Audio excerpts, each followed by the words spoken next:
With a half-century of spaceflight experience already in hand, America's space program is now pushing ahead on parallel paths, revolutionary and complementary paths.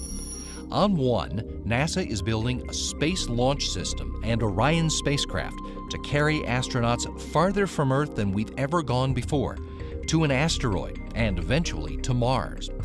On the other path, NASA is leaning on American-based private companies to help supply our orbiting laboratory, the International Space Station. As the Space Shuttle era came to a close, NASA knew it needed help to supply the station with tons of cargo every year and looked to the private sector.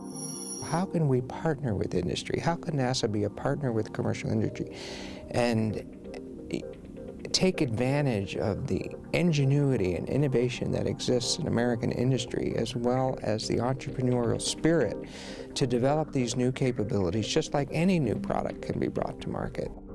The answer was the Commercial Orbital Transportation Services program. Rather than NASA deciding on a spacecraft design down to the nuts and bolts, it made seed money available to private industry to develop their own cargo ships that could carry supplies to the space station, where human crews have been working for more than a dozen years. California-based SpaceX won its COTS agreement in 2006. Its Dragon spacecraft successfully performed a test flight in May 2012 and completed its first fully operational mission late in the year.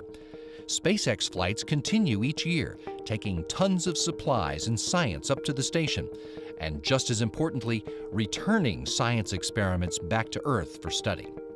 Now, Virginia-based Orbital Sciences Corporation, which won its COTS agreement in 2008, is about to join the club with its Cygnus spacecraft. After Orbital performs a Cygnus test flight to the station, it too will begin flying routine delivery flights to the orbiting complex. That will be the final milestone in what we call the Commercial Orbital Transportation System Space Act Agreement that will allow us to transition from that phase of the program into an actual contract with NASA to deliver cargo over 8 missions in about 4 years to the International Space Station.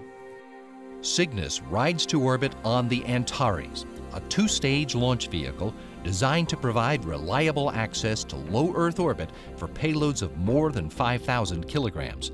Its design incorporates components from leading global suppliers and uses subsystems that are already deployed successfully on Orbital's other rockets, the Pegasus, Taurus, and Minotaur launch vehicles that have been flying for years. But Antares will serve a much broader market than just the space station logistics functions. It will also be used by civil and national security customers in the governmental market, as well as commercial satellite operators.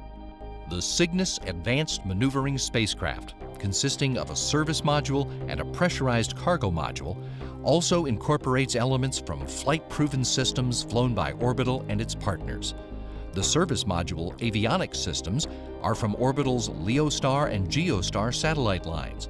The propulsion and solar power systems from the GeoStar communications satellites. The pressurized cargo module is based on the multi-purpose logistics module by Thales Alenia Space, which built the cargo modules that carried supplies to the station 11 times, riding in the payload bay of the space shuttles. With a pressurized volume of nearly 19 cubic meters, Cygnus can deliver a total cargo mass of 2,000 kilograms. Without the ability to take cargo, you won't be able to keep the station operating as a viable research platform, or even keep the crew there and keep them fed and clothed and all the things that anybody on an outpost would need. And that's really where they are, is on an outpost. So having that lifeline to Earth is very, very important. Orbital will launch the Antares rocket and Cygnus cargo craft from NASA's Wallops Flight Facility in Virginia, thus opening a new commercial spaceport and strengthening the American commercial launch industry's role in the new future of spaceflight. As SpaceX and Orbital ramp up their supply flights, the International Space Station will continue to serve as our home in space and the site of the scientific discoveries that will allow humankind to venture beyond low Earth orbit, to explore farther from Earth than we've ever been before.